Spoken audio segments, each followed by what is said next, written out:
խոսել Դիլիջանի մասին, չհիշատակել Ռուբեն Վարդանյանի անունը, ազնիվ չէ։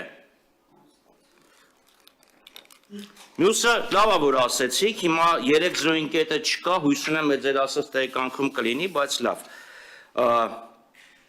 Մյուս խնդիրը, ես երբեք չեմ ասել, որ Մարմաշենի վանքային համալիր կարելի էր գնալ միայն, չգիտեմ, լեռնային հեծանիվներով կամ թրթուրավոր տրակտորներով։ Ես ասել եմ, որ վանական, դե դուք ձեր ասում եք, ինչպես դուք ասում եք, ուրախ եմ, որ ընդունեցիք, ես չեմ ընդունել։ Բայց փաստն է, թե փաստը մնում է փաստ, հիմա հնարավոր է, ո՞նց էր հնարավոր, ի՞նչ կապնի Ինչ լավ է, որ դուք ասեցիք, որ տանձը չամիջից ավելի մեծ է։ Բա պատկերացնում Բայց դուք դες բան չեք ասել, չէ։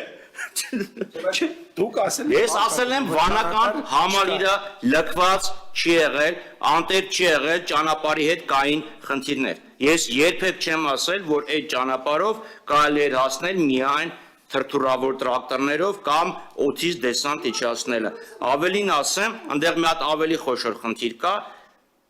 խոնավության հետ կապված, եթե դա կարողանաք լուծել, դա շատ ավելի կարևոր կլիներ, քան թե ճանապարհը, որտեղ դա ուղղակի ազդում է խոնավությունը արեստացին խոնավությունը։ Դա շատ ավելի կարևոր է։ Մյուսը ես էլ եմ ասում, մենք ստեղ